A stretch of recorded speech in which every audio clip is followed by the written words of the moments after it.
Okay, this is Jacob Schmitt with deerhuntingschool.com. I'm doing a video analysis on property here. Scott, I thank you for letting me take a look at it, and hopefully I can help you out as much as possible. For those of you that's watching, you'll look at this and that watch it on YouTube or whatever. You can put in a comment or whatever. Thanks, Scott, for paying for it or whatever. But anyway, Scott, hopefully this will help you out. So what I'm actually doing here, for those of you that's watching that don't have any idea what I'm doing, I'm actually looking on my phone for the information that Scott sent me here.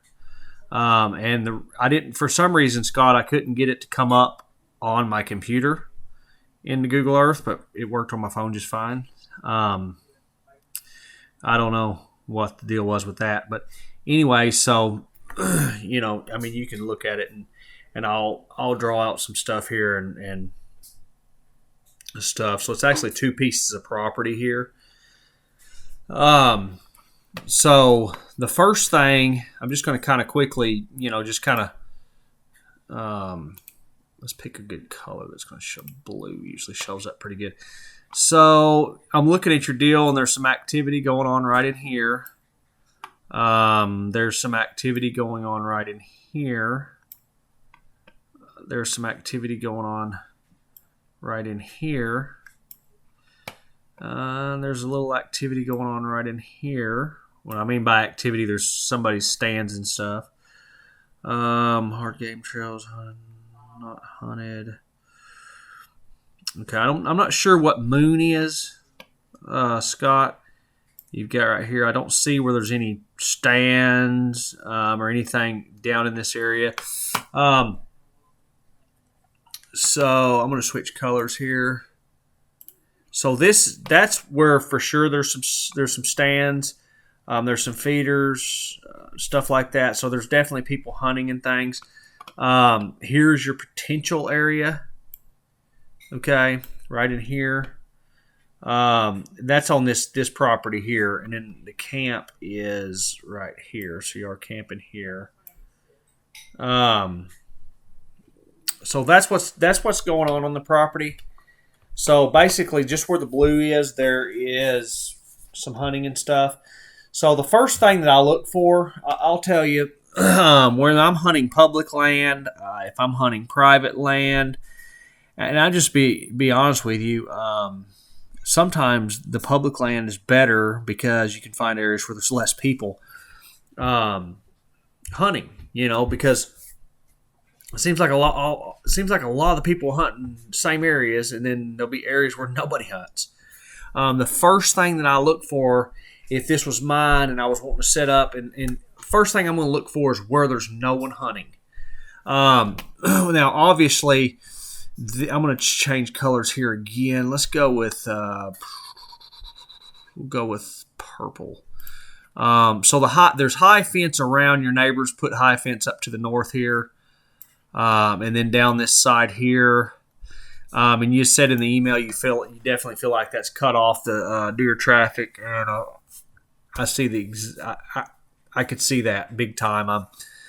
So I feel like a lot of now the only thing I did look at, and we'll zoom in here in a minute, but I want to talk about where this here before I do any zooming or anything. I want to kind of talk about this, but it looked like there's possibly maybe one area where deer may come through.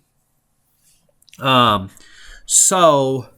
we'll look at that, and then you'll know whether they are or not. But that's going to cut off a lot of your traffic of your deer moving. You got to look for, your early season, your late season, and actually where you're at, probably your late season. Your rut's probably going to go well into your later season. So you pretty much got early season, which is bed to food. That's when you're, you got to kind of cut the deer off, get in between their bedding and their food. But when you get into the later part, when the rut and stuff kicks in, that's when you're going to have some deer cruising. They're going to be circling downwind to your feeders. Anywhere there's doe activity, they're going to be checking them areas.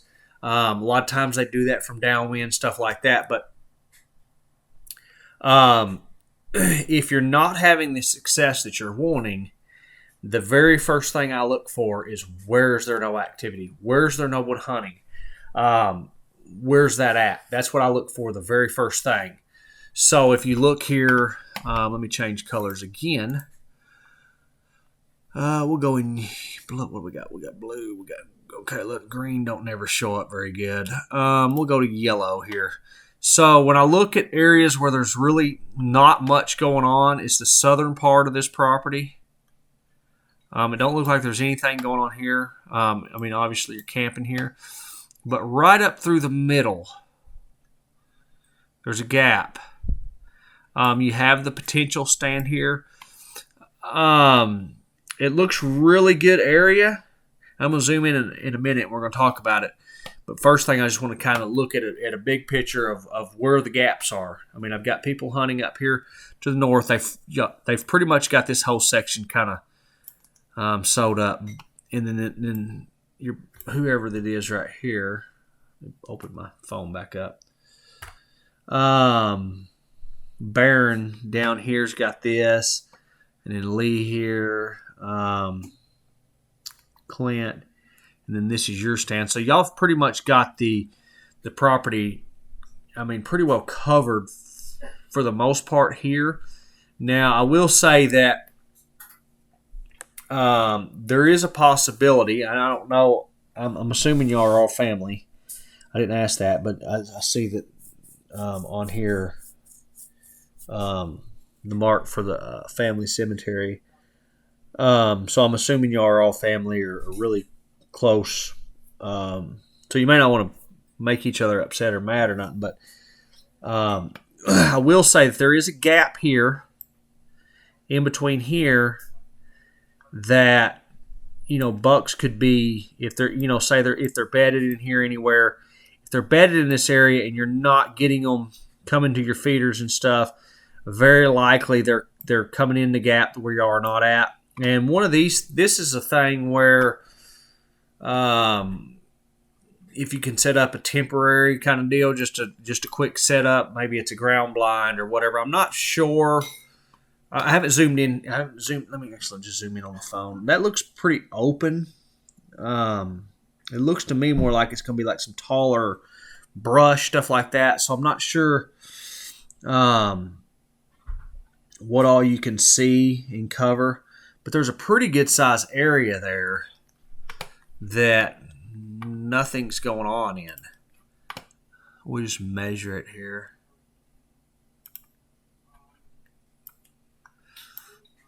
In that gap.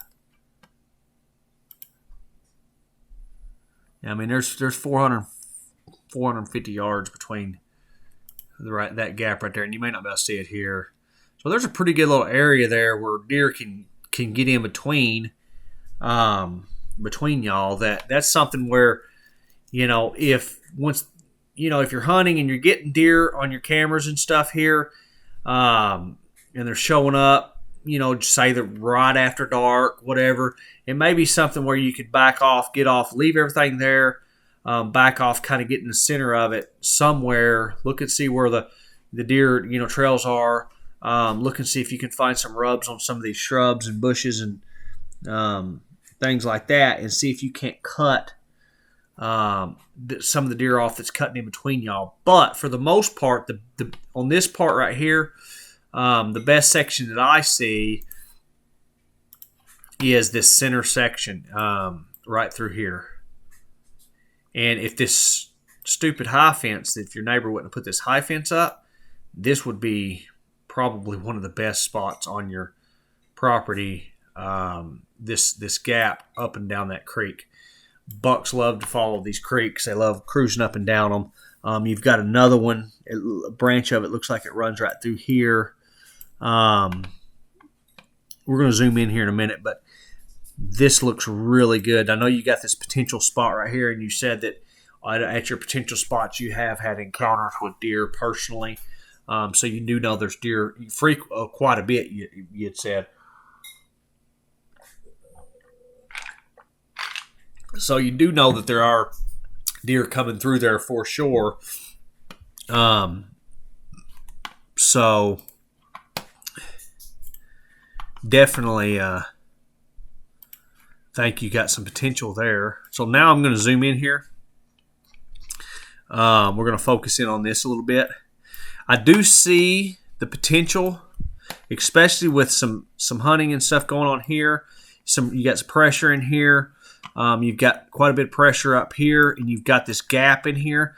I do see deer bedding in and around this creek here, in this area, possibly down in here. Okay, so there's a possibility you could have two setups. One where you've already got where you're talking about, and then another up in this area. There's a possibility for that for sure, especially when you get into that bed to feed. Now, one thing I will say, y'all have got a lot of feeders on the property. If it were me, I would kind of keep my setups, maybe add another spot with feeders, but I would try to hunt clean just without anything. I would just try to catch the deer on their natural movement. The deer have probably patterned y'all really well, figuring out where y'all are set up at. Especially, I will say one thing, you watch TV and feeders work awesome on TV. They work good in reality and in a regular hunting situation. The problem is they don't work for very long. I mean, you can't hunt them every day all the time. The deer figure it out really quick what's going on. They start moving, coming to them nocturnal. So you've got enough food. You've got enough feeders. I mean, I'm not exactly sure if I'm reading this right, but to me it looks like you've got 1,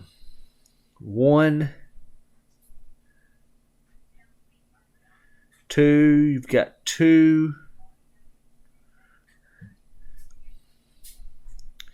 3, 4, 5, 6, 7, 8. You've got 8 feeders on this. There's 2 feeders here, 2 feeders up here. There's 2 feeders here, and there's 2 feeders right up here, north of this. So you've got 8 feeders in this area. Nothing going on here. I just really feel like, I'm not saying that you can't kill deer on there. Yeah, you definitely can kill deer off of them. But I do feel like that it's one of them one-hit kind of deals. You're going to get that one chance at it. And the problem, and this is the problem with hunting feeders, this is a problem with food plots, this is a problem with a lot of things when a deer are coming to something, is right here. Fix to explain it real quick that you will have. And I'm going to change colors because the black just doesn't show up really good. I like something that's going to stand out. This is the problem that you'll have, and I'm just giving this an example. Let's just say that I've got me a feeder here, okay? Got me a stand set up right here. And I know these deer are for sure bedding here, okay? And I know for sure they're going to come out of that bedding area, and they're going to come up here, and they're going to come to this thing like this right here. That's just the way they like it, no matter what the wind direction is. So my access is here, and I hunt it. That means that I can hunt this thing on any south wind, any kind of south wind, any kind of a west wind. So any of them winds, whether it's northwest, any kind of a west wind, and anything that's south, means that I can hunt this. I can access it. My scent's never going to go into where they're bedded. They're never going to have anything. Okay, so that means that I can hunt this clean as can be as far as a wind standpoint. But this is the problem that you have. If you set your trail camera pictures up there, you'll notice a lot of your deer activity get to the feeders, get to the food plots, things like that, right at that darkness. Okay, most of the time, especially if you have a big buck and he's using it in daytime, okay, you find this say it's a food plot or a feeder or anything, and he's coming to that thing in the daytime.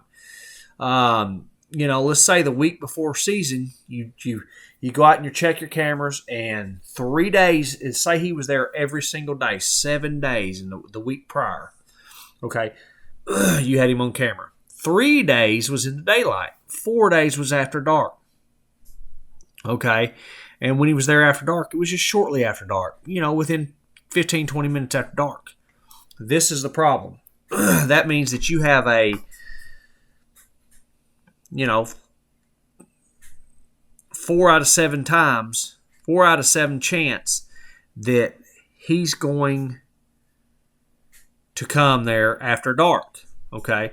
That means that you have a 3 out of 7 of him being there in the daytime. Okay.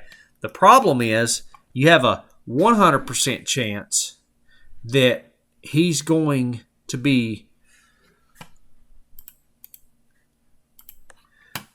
if he's coming out of here, you have a 100% chance that that deer is going to be right in this area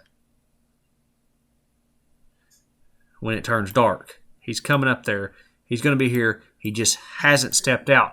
And probably a 90% chance, if say it's a food plot or something, that he's standing right in the wood line where he can see that food plot when it turns dark. And you have a super high chance that that deer watches you walk out of there if you don't kill him the first night. Okay, that's the problem that you have with that. They see you come in, out, even though if they don't smell you, even though you have the wind perfect, you have everything, them deer will come in. They're coming in there in the evening. If they're not there and you don't kill them the first sit, most of the time they watch you get out of your stand, your blind, whatever it is, and leave. And then from that point on, they've got the game figured out. And you'll notice you don't get any more daytime pictures of them. It's always after dark. It's because they know what's going on. Okay, that's what happens. Okay, so I would suggest trying to, you've got enough feeders on the property to pull deer in. You've got enough feeders to hold does in the area so that when the rut comes in, if you don't have bucks on your property, that you will definitely have bucks there during the rut. Your bigger, your older deer are going to avoid you, whether they're does or bucks, the same. They're going to avoid these feeders and stuff when the pressure hits. Now, you've got a chance at them early, or if you leave them alone. Let's say that you was hunting this all solely to yourself. This property was completely just you and you only, and you had all these 4 sites set up, and you only hunted them just 2 or 3 times a year each, and that was it. Okay, and that was the case. Then, and I'm not talking about 2 or 3 times all at the same time. I'm talking about 2-3 times per spot the whole season. That's all you hunted them. And you hunted them, because you had trail cameras showing you that there was a deer there. Well, in that case, eventually you would catch one of them deer at one of them feeders. And I'm not saying you can't. You definitely can catch them there at feeders, especially when the rut comes in or that very beginning when they haven't figured out what's going on. But if it was me, with that much, with you have all them feeders and stuff, you're probably not going to see quite as many deer. You're probably not going to quite have the activity that you see at feeders and things like that. But I feel like you're going to have a lot better chance setting up along this creek that's here without letting the deer know that you're even there. So basically, there's no corn coming in. There's nothing. These deer are cruising up and down this creek. They're circling. They're avoiding y'all. And y'all have left this creek wide open to where they can just free roam this. So you get in there, you get you some spots set up on the creek where the deer. What I like is, and once season's over, you can go scout this out. I mean, you can scout it out right now if you've got enough season left where and you got a tag. You can go scout it out. See where. What I like to do is I like to hunt along the creek. Okay, where the creek, let's say the creek's like this. But I also like to get where they're crossing too. And if you can get a couple crossings at the same time, that's even better. So, and a lot of times these bends are really good where it bends, the outside bend here. a lot of times these are some good spots to check. You got one there, you've got one there, you've got one on this side, and right after the bend, sometimes like right in here, check them for crossings. Where these deer cross, because bucks are going to cruise up and down it in search for does. So I just think it, I don't know, can't prove this, but I think it gives them something visually to follow. Just like when we're walking through the woods or something, it's easy to kind of follow along a creek or a ridge or an old logging road or something like that. Bucks cruise all that. And I think it's because it gives them something that they can easily visually follow, just like we do. It's just kind of easy. They don't have to really think about where they're going so much, and they can just kind of follow it. And that's just me. That's just what I think. I have no proof of that. It's just something I think. But during the rut, I would definitely.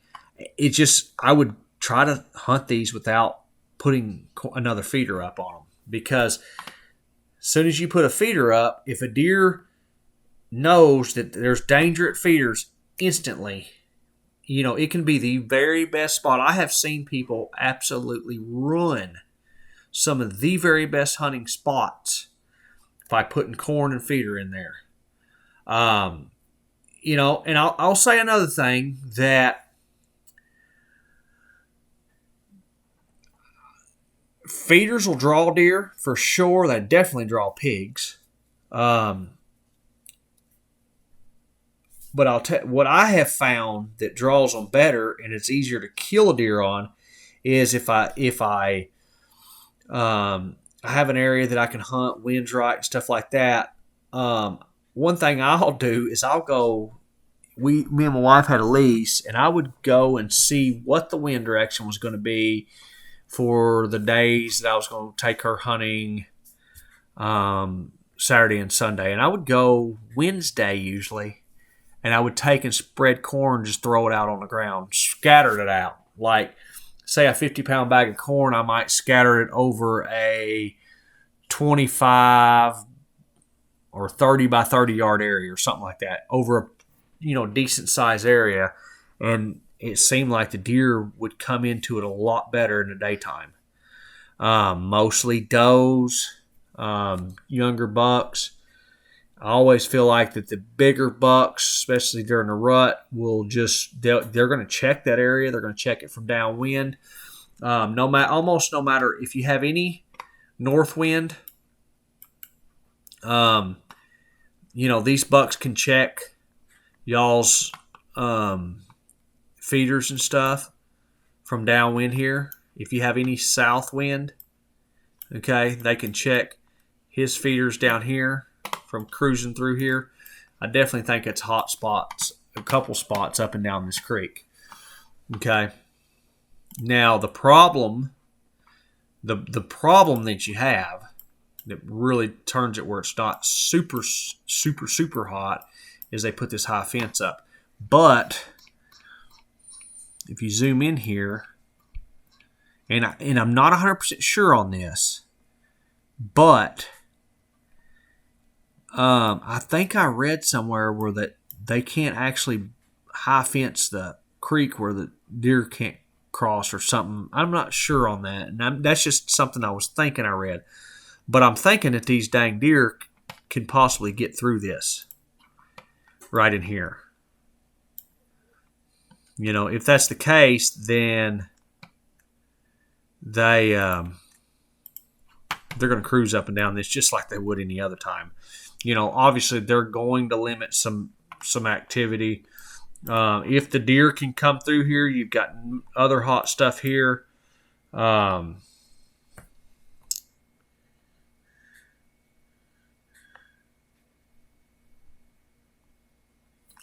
You've got this marshy area here. Good looking bedding and stuff. Good looking bedding up in here. I mean, absolutely good looking bedding in and around this. Okay, so you've got, if you're hunting with a rifle, you've probably got a couple really good spots. one right in here probably, and then one somewhere in this area. If you're doing some bow hunting, you've probably got a couple here, and then maybe one or two here, and then you've probably got a couple up in here. This area here, looking at this, now that I'm really looking at this property, this area right in here looks really good to me. I would be hunting this clean, trying to hunt this with nothing. Total 100% element of surprise. Deer have no idea I'm moving in on them. I get in there, and this is just something where you hunt a couple times a year. Okay? That's just me. I'm talking no feeder, no nothing. Set you stand up. You can go in there late season, at the end of the season, scout, get you some, what you're seeing. I feel like what you're seeing on camera, what you are getting coming to your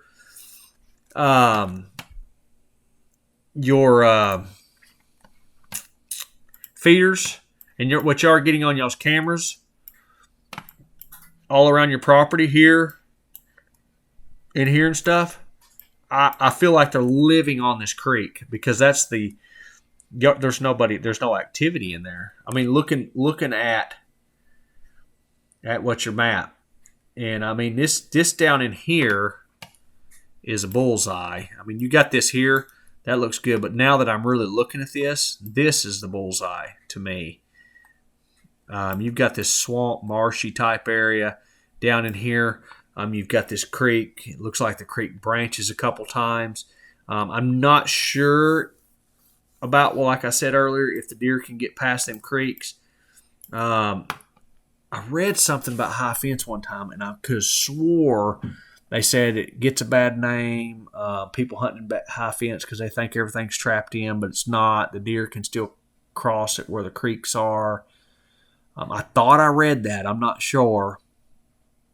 So I don't know. I know over here is the low fence. Deer can jump it if they want. So, you're going to have traffic coming through that.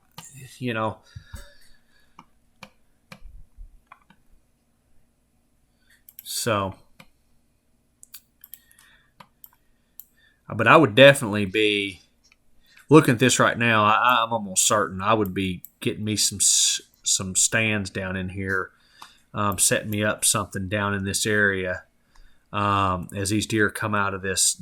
I mean, this is just massive looking bedding area. I bet if you go walking down through this swamp and around this, I bet you there's a bunch of deer bedding in and around this, and you could probably go there in the middle of the day and jump deer up, just jump a bunch of deer up. Here's their fence right here. It looks like there's something that goes across that, but I'm not sure. I don't know what the laws are, but something I don't know. I think it's a main river or something. I don't know. But you'll know if deer can cross that. If they're not, there's a lot of deer on y'all's property bedding down in here. I would definitely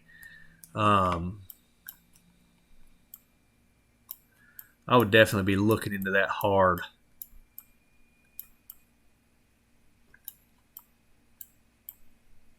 And also, one more thing. I noticed that your neighbor has a feeder right here. So there's a lot of pressure going in up here. I'd be keying in big time on that creek. When I look at it, it's just, when I'm sitting here right now looking on my phone at all the information you sent me, which was a lot of information. I appreciate that, because it helps me do the video analysis, and it helps me, move a lot quicker and get it done, and helps me from not speculating so much on what's going on.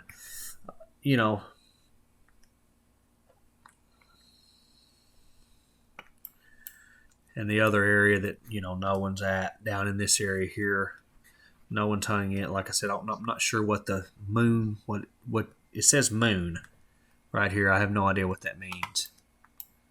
I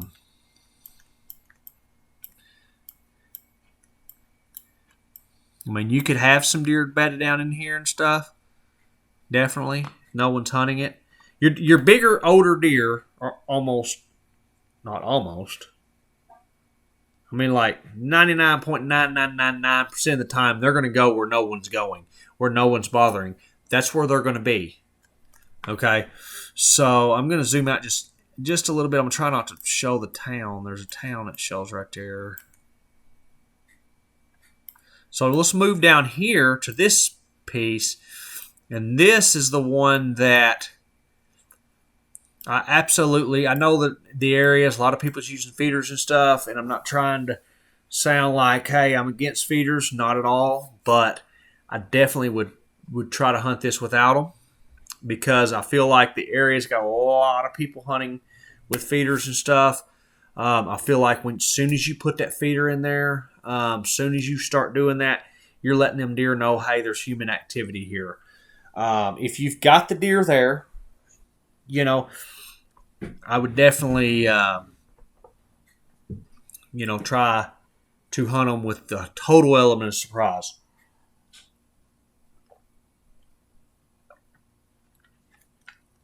So, this part of the property down here that really interests me more than anything is because it says no one hunts it. It says rarely hunted. Had a temporary feeder once. Potential feeder location. A lot of hard game trails. Back in here. Reason for that is this is a natural funnel. Right there. That's a natural funnel. I see no need to put a feeder there. You've got bedding here. You're going to have deer bedded down in here. Let me zoom out just a little bit here.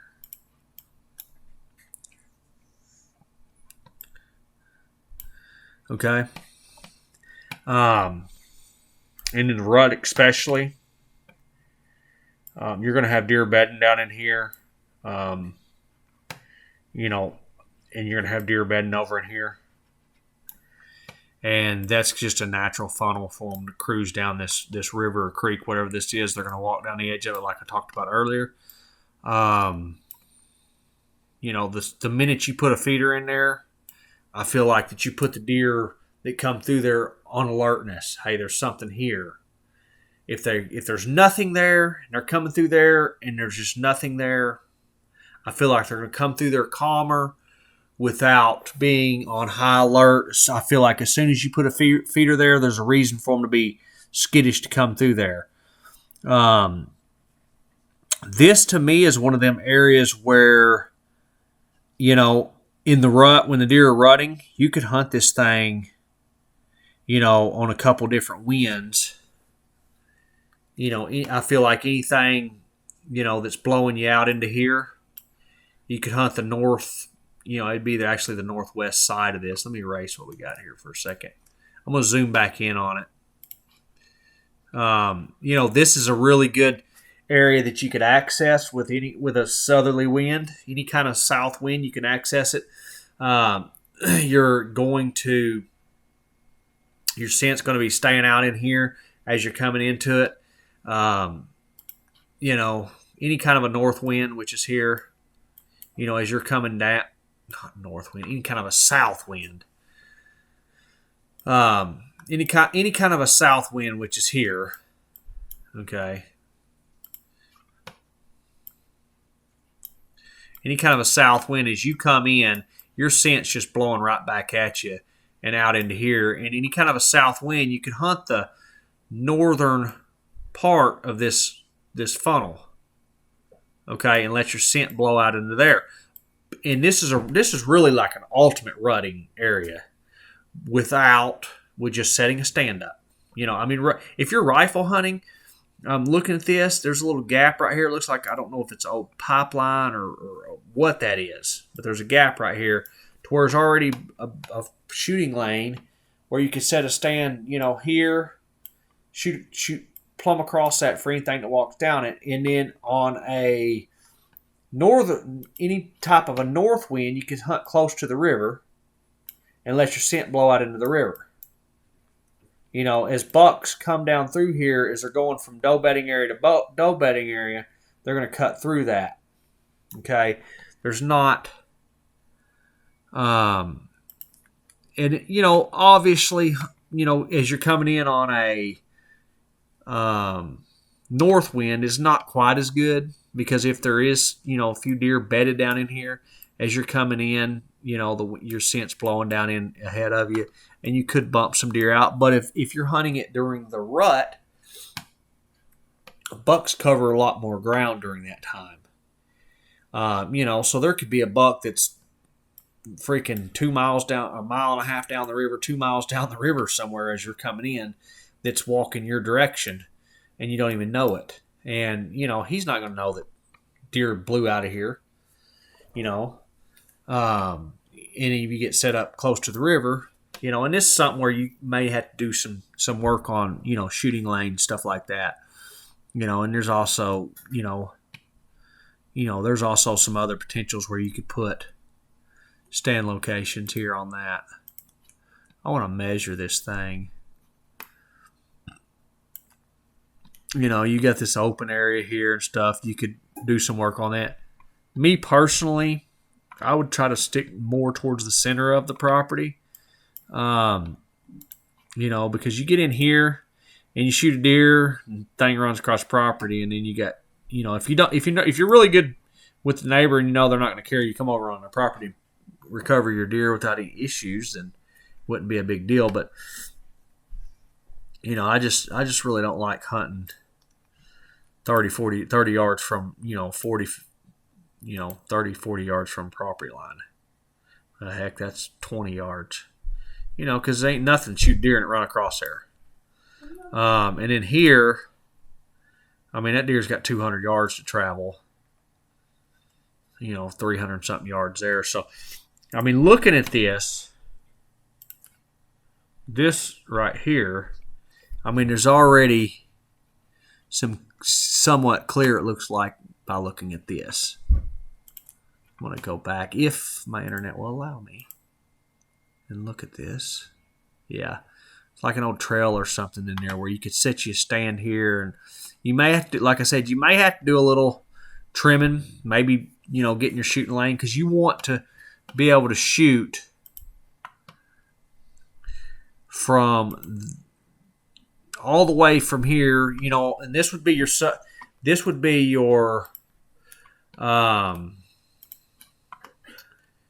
this here would be where you'd be hunting on a southerly wind up towards this area here. And then even then, at that point, you can cover anything that cuts out across this more open area, up north of you here. You could cover that. But you want to be able to shoot from here. You want to be able to shoot plumb to that river. And then vice versa, when you're set up on the river on a northerly wind, you want to be able to shoot the all the way out here. You want to be able to cover this entire area. And one other time this is going to be pretty good, really good, is when these acorns or stuff are dropping and deer are really hitting the acorns. If you leave this clean, where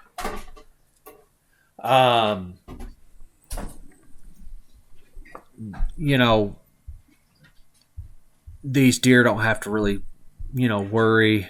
And I just feel like you're alerting them with the feeders. I'm not saying it's a bad idea. I'm not saying I just wouldn't do it. Y'all have enough feeders, I feel like, that, I never measured this property. Well, let's just do this. We'll just measure the property here. I'm just going to measure polygon.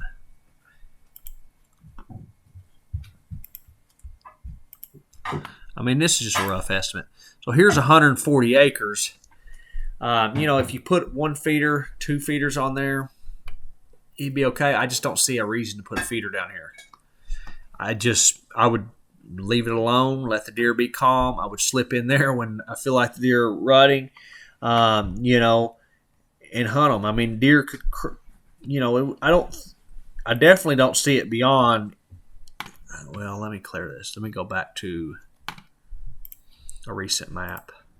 Yeah, just make sure we was looking at the same thing because I forgot I went back in time. Things change. I definitely don't see it beyond reason for deer to cut out across this. Definitely deer come out here and cut across this. So that wouldn't shock me if that happened. But I think when the pressure's on, they're definitely going to hug to that cover in that creek. And like I said earlier, bucks love to follow creeks, rivers and stuff like that. So it's just a hot spot to me. I don't see any reason to put feeder there. So now I wanted to go back up here and measure this. Try not to pull up that. There we go. I want to zoom out just a little bit here. I just want to measure this here. I never did clear that.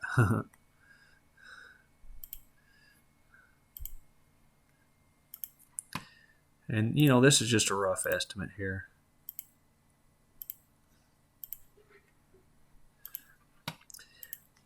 I'm not exactly, and the other thing, like I said, I'm not exactly sure what y'all had that many feeders for to feed the deer. I know that where you're at, down here in Texas, they feed a lot of protein. So there's 770 acres, 8 feeders. I mean, so that's a feeder for every 100 acres. I mean, if you was going to put more feeders up, I wouldn't put them for just specific hunting, just to hunt on. I would, if I was going to do it, I would put them. I really don't know if I really, without being super careful, I don't know if I'd put feeders in and around this creek, especially down in here. That is just too hot. I really like, if you're going to put feeders, by all means, keep them out in here, I think. Out in here away from this to feed the deer, to keep the deer in the area. I feel like y'all have got enough feeders. You've got 2 feeders on each spot. You could put, spread the feeders out a little bit if that's what you want to do, kind of spread everything out across your property. But if it was me, I just feel like I would hunt the areas that are not hunted. Focus in on that. That was one thing I looked at is, when you look at your map, like I said earlier, you've got that southern property. There's no pressure on. I definitely think that you've got some potential down there. Seriously. If you get down there, I think there's definitely some potential in this northern property, especially in this area. Okay, because you've got hunting pressure here. You've got hunting pressure from your neighbor. You've got hunting pressure here. You've got hunting pressure here. You've got hunting pressure here. And there's just like a big area through the center that nothing goes on. I mean, obviously, y'all are accessing your stands, coming up through here. That's obvious. But, I don't think that's bothering the deer. That's kind of if that's where you're accessing, I'm assuming that y'all are accessing up through this area here. That's kind of in the open a little bit anyways. Your deer have plenty room, here.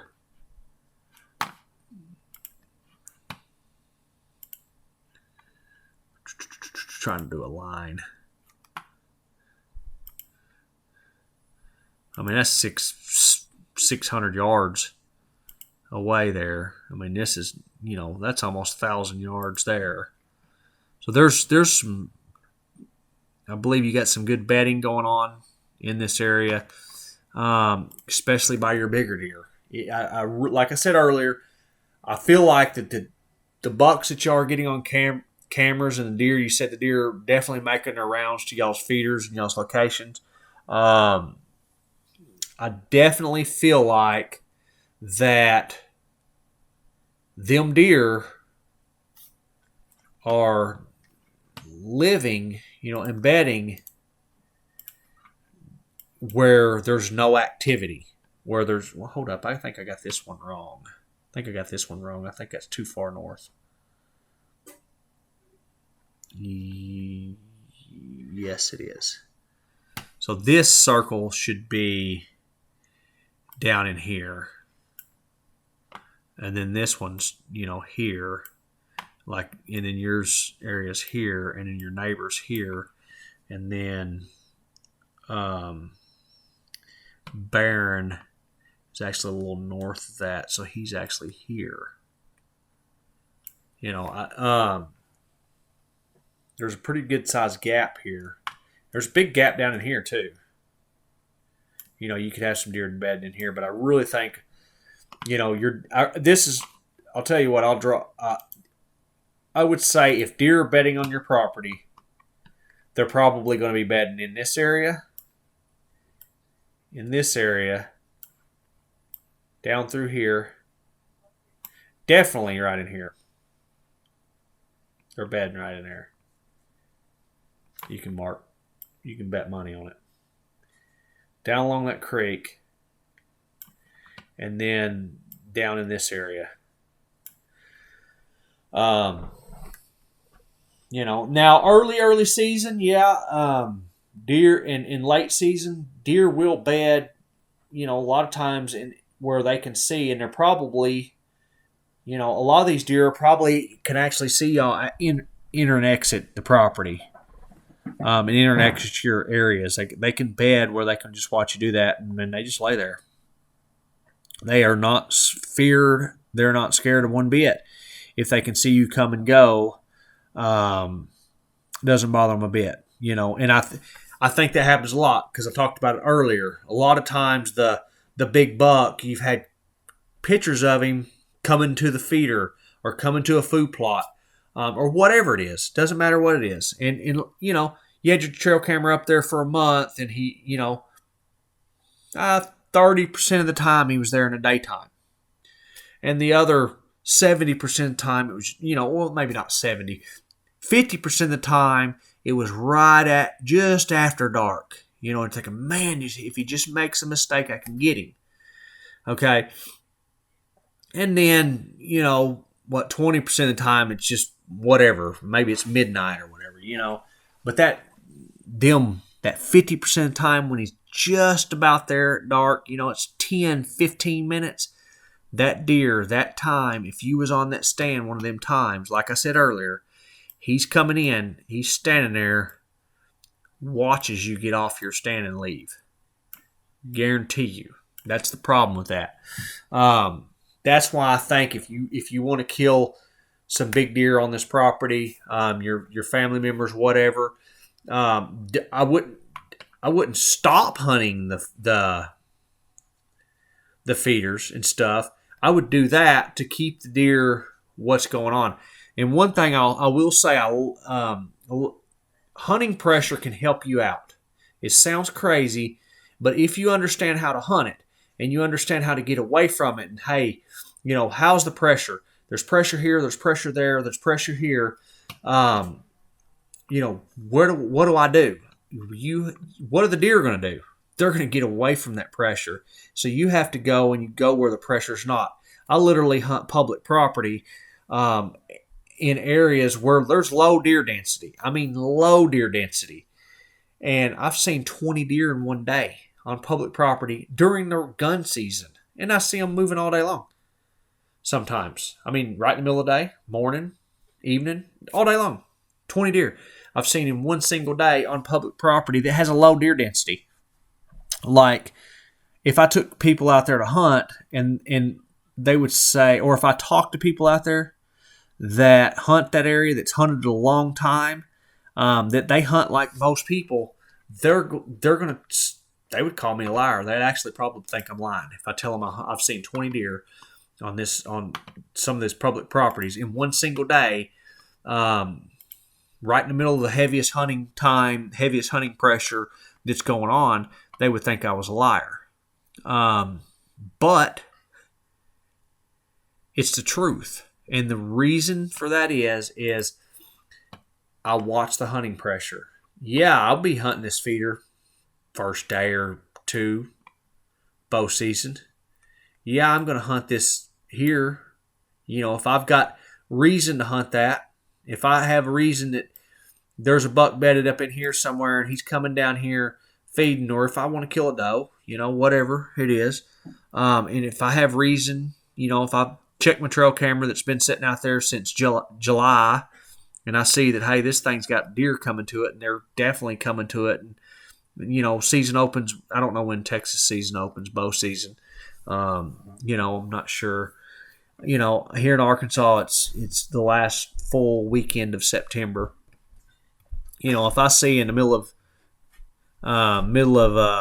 the week before that, I check my trail camera and I've got deer coming to it a lot. I'm probably going to be hunting it. I'm going to give it a shot, a time or two. But it's going to be them couple times a year kind of thing. One other thing is, I'm not going to go down here and just overhunt the heck out of this stuff either. But I'm going to hunt this other stuff. Yeah, y'all need to hunt these feeders. Y'all need to keep that stuff up. But then at the right time, move in on this stuff. When you feel like, hey, okay, I've got this big buck here, this coming in here on camera. He's feeding, it's his feeder, but I can't kill him here. Okay, it's obvious. He's somewhere. If he's coming there, especially if he's coming there within 30, 45 minutes of light. If he's there in the morning, let's say it gets daylight at 6 o'clock and you're getting pictures of him at 5:30, 5:30, he's there pretty dang close. In the evening, if it gets dark at, let's just say 7, it gets dark, and you're getting pictures of this deer at that feeder, 7:30, 8 o'clock, he's there close. That's when you want to go down in here and scout these areas, see where these deer are bedding, see where they're traveling, see how you can get in and out, look at the wind directions that you can hunt it, look at the wind directions that they're hitting these areas, okay? You're getting pictures of him, go back on, go to WU, you can go to W Underground, you can go back in time, you can pick your nearest weather station, you can go pick the date that you had the picture, the buck on camera. You can look what the wind was doing that day. You can actually look at the wind from hour to hour, see what the main wind was, see where you think that deer was bedded by getting in here later in the season. Once the season's over, walk this out and see where these deer are bedding. If you're getting, let's just say that you are getting pictures of, a deer here, or here you had this area, you're seeing deer here, or you're getting pictures of them here at night, that deer's bedded in right in here, especially if it's within that 30 minutes of light. You can bet that deer's bedded close, fairly close. Where's he at? Get in closer. You got to get in closer. Hunt them. You want to hunt them clean. You don't want them deer to have a clue that you're coming in there. You don't want to go set it up a feeder. You don't want to go throw out corn. You want to get in there, get you a stand set up, a ground blind set up, whatever you need to do. Be quiet, and the element of surprise. That deer has no idea. As far as that deer all that deer needs to know is that, hey, I'm safe because I know the guy comes in. And he's certainly not going to think this, but he's safe because he watches you come in like this. And he knows that you're not coming over here. So, you can still come in like this, but stop here. You can come in like this. Whatever the wind direction is, obviously, come in down in here and hunt him. He thinks he's safe because every time you've come in like this and he has come out, let's say you had, feeder here. He thinks he's safe because he comes in here, he stands right here, he stages up, and he watches you leave, and then 20 minutes later, he goes out here and feeds. you know. But to his little surprise, he's not safe because you're not here. You're here, and kill him. And that's another thing with your feeders. If you've got bucks coming in really close, especially these up here, they may not be bedded all the way down in here. They're probably bedded around in here somewhere.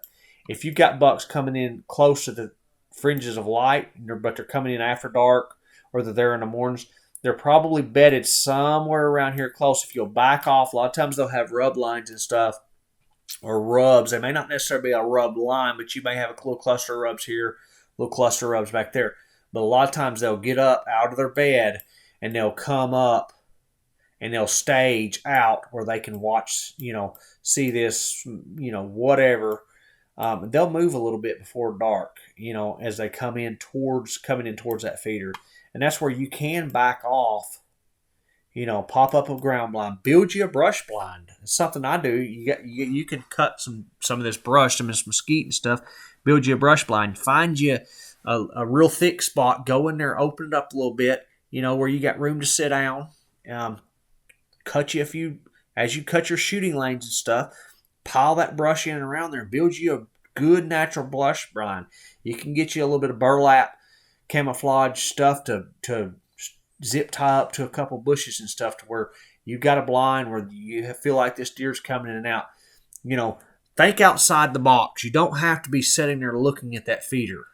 Okay, if you've got a buck coming into that feeder, even if he's coming in after dark, especially if he's coming in, I had them a lot of times come into food plots 10 and 15 minutes after dark, 5 minutes after shooting light. I get them on freaking camera. What do?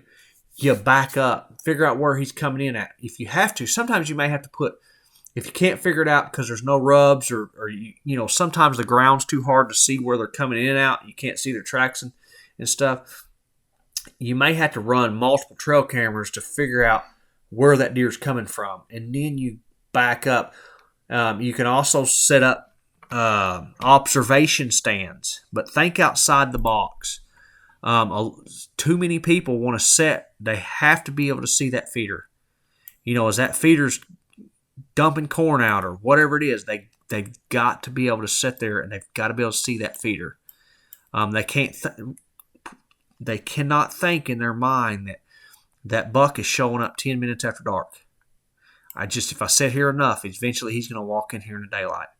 When in reality, he's sitting there watching you leave. And he feels safe. He's done it since he was 3 years old. He's 6, 7 years old now. He has no worry in the world sitting back in the brush, 100 yards, however far he's back, staging up and wait on you to leave. And then he comes in, gets his belly full, and goes back to his bedding area. Think outside the box. Put a surprise on him. If that's going on, y'all have that going on. Think outside the box. Figure out where them deer are coming from. Slip back. Get off that feeder 100 yards, 150 yards, whatever it takes. A lot of times in the rut, these bucks are going to circle downwind of that. And they're going to circle downwind 100 yards or whatever. They're just scent checking the area, and you'll see rubs and stuff. There'll be scrapes. There'll be buck sign where the bucks move a cover a lot. Bucks leave scrapes. They leave rubs. That's just what they do. So anyway, Scott, I hope you enjoyed this video right here. I hope it helped you out. If you have any questions or anything, you can post them below in the comment area, or you can email me. Scott, you can email me about it. Anybody else, if you have any questions or anything, post, comment below. Thank you. You guys, y'all can thank Scott for letting, me post this up on YouTube, because I'm sure some of you guys will learn from it. And Scott, I hope you learn from it, and I hope that your family or whoever you're hunting with here, I hope it helps y'all out. It can be intimidating, especially if you're used to hunting and watching your feeders, watching your food plots. It can feel like, man, I've done all this work. I've done all this work, and I've put all this money into keeping these deer fed, and this guy wants me to back off of it where I can't even see it. A lot of times to some people that sounds crazy, but when deer aren't getting there until after dark, you have to back off. You've got to get back off to where he's at in daylight, because if he's getting there, I guarantee if he's getting there 15 minutes after dark, he's for sure up on his feet walking. He may not walk but 100 yards while it's daylight, and then he covers the other 100 yards when it turns dark, or the other 150 yards when it turns dark. But somewhere back down his trail closer to his bedding, where he's bedding, he's getting up in the daylight and he's coming towards that food source. Okay. And, a feeder is no different than anything else. It's a food source. Deer learn it. They figure it out. It's a food source. And people say, well, it's feeder. Man, they do the same thing with white oak trees. They'll do the same thing with food plots. They'll do the same thing with bean fields, anything. Once the pressure hits, these deer figure out, hey, we got to be a little more safe. And I'm not thinking if they think this exactly, but they're not stupid either. And you don't have, especially if you got big deer. If you got big deer with big racks, they for sure didn't get them big racks by running out to right up to somebody's feeder, or running up to the most well-known, white oak trees that's really dropping acorns right in the middle of daylight, 30 minutes, hour before dark. They didn't learn that. They didn't grow big, huge racks by doing that, or walking right out into an open bean field, or right out into the guy's food plot. They don't get huge by doing that. A lot of times you put that food plot in. You've got to put that feeder up just to keep that deer in the area and to let you figure out, hey, he's here. Now let me back up, get closer to his bedding area, figure out where he's bedding, and let me go kill him back there. You can't go sit right on top of his bedding area, especially in the evening, but there's what I call the red zone. It's 100, 150 yards from where that deer's sleeping. That's where you kill them most of the time. And you got to back off, and they're going to come from that bed to food, and you got to get back off that food. You got to in that feeders. It's just a food source. It's no different than a group of white oak trees dropping acorns. Sometimes you got to back off them white oak trees and get back close to that bedding area and find out where that deer's coming and going, and cut him off. But because you got to get him in the daytime. So anyway, Scott, I hope you appreciate it. I hope it helps you out. I definitely appreciate you letting me take a look at it. And like I said, if you have any questions, Scott, email me. I'll do the best I can to help you out. And anyone else on YouTube, I appreciate you guys watching. Let Scott know that you appreciate him letting me post it up on his thing. And I hope everyone learned something from this. And maybe, everybody that watches this have a little bit better idea of how you can kill a buck on some property they have, even if it's in a complete different area of the United States. So anyway, Scott, I appreciate it. Have a good day. Everybody, thanks for watching. Have a good day, and bye-bye.